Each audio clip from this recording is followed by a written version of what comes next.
Baik,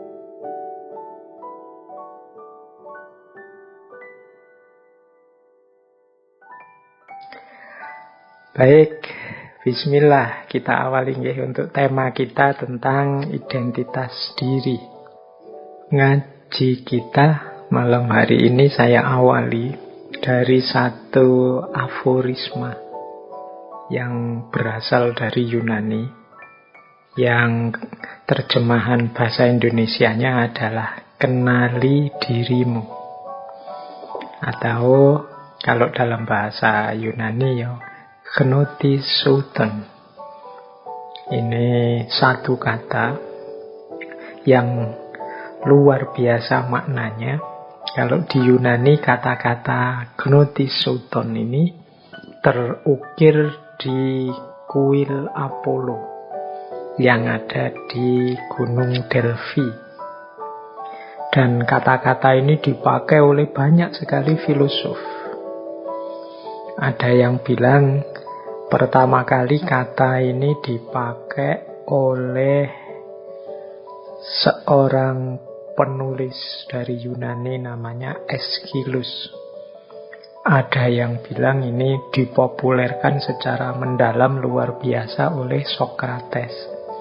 Dilanjutkan oleh muridnya Plato. Dan nanti banyak lagi tokoh-tokoh yang menggunakan kalimat ini. Misalnya para filosof seperti Peter Abelard, Thomas Hobbes, kemudian Benjamin Franklin, Rousseau, Ralph Waldo Emerson, dan lain-lain. Banyak tokoh-tokoh filosof yang menggunakan kata-kata ini. Karena memang ini tema kunci kalau dalam kajian filsafat. Jadi tema mengenali diri.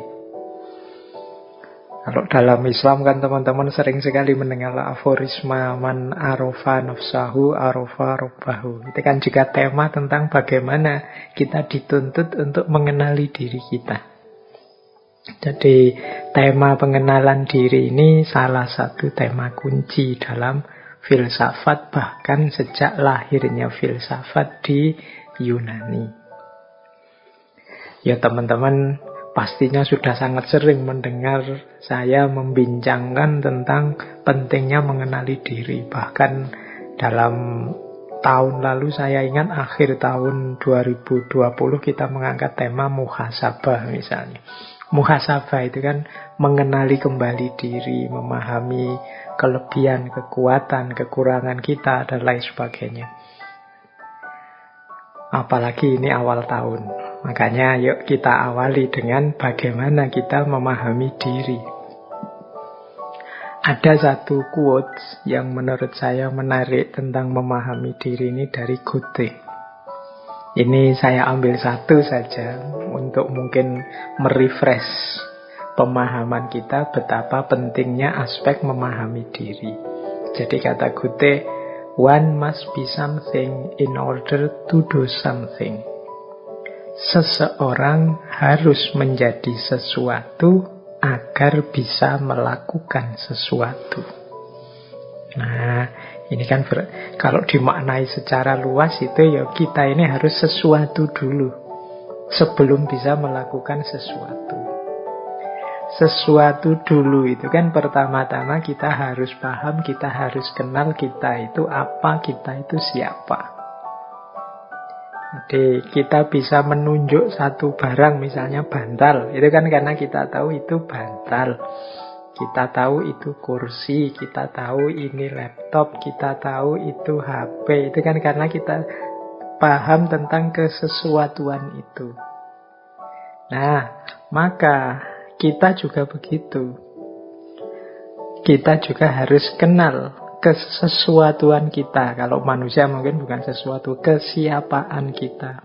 Tujuannya apa kalau kalimatnya Goethe tadi? Agar kita bisa to do something, bisa melakukan sesuatu. Ya kayak tadi misalnya saya contohkan, saya tahu kok kalau ini bantal. Ketika saya tahu bantal kan, terus saya ngerti benar bagaimana barang ini saya manfaatkan. Mungkin untuk alas tidur atau alas duduk, untuk bersandar. Karena aku paham gunanya barang ini. Aku paham karena aku ngerti identitasnya, ngerti statusnya. Nah, itu namanya be something. Kita tahu kesesuatuannya. Nah, kita juga begitu. Kita harus kenal diri kita, siapa kita, apa kita. Sehingga kita tahu apa yang harus kita lakukan. Sehingga kita tahu bagaimana kita harus bertindak, berpikir, berperilaku. Inilah sebenarnya quotes ini menegaskan pentingnya kita tahu diri kita, pentingnya kita paham identitas kita. Misalnya, sering saya ilustrasikan ya di banyak kajian.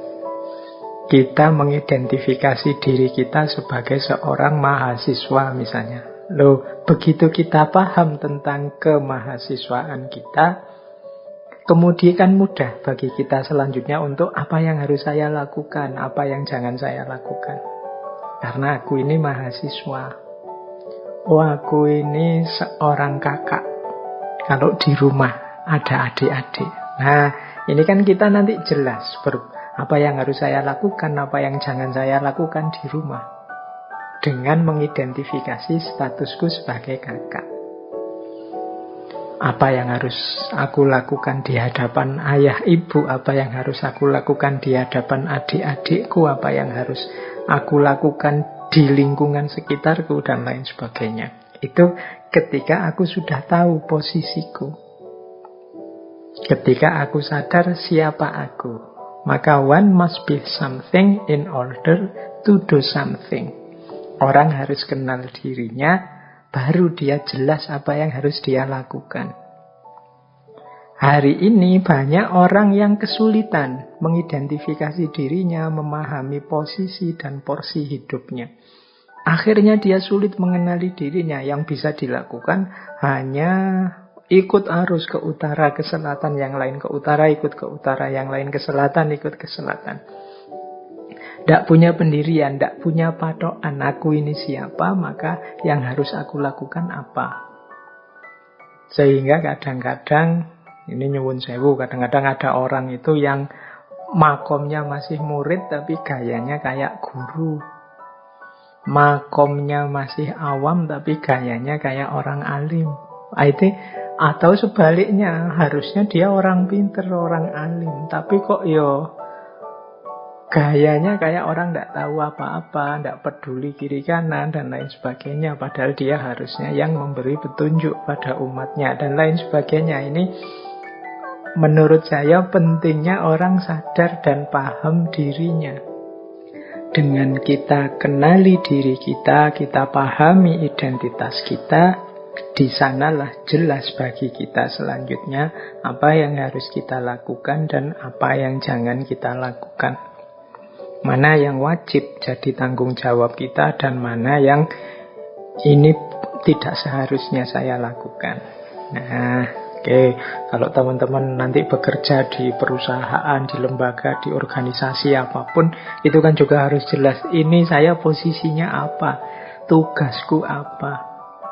Jadi job description-ku apa sesuai dengan jabatan yang aku emban. Kalau di kampus misalnya, kalau dekan itu tugasnya ini. Kalau ketua jurusan, ketua program studi itu tugasnya ini. Kalau yang staff tugasnya ini dan lain sebagainya. Itu kan dia bisa melakukan tugasnya ketika tahu posisinya apa. Inilah pentingnya orang mengenali dirinya, paham status dan identitas.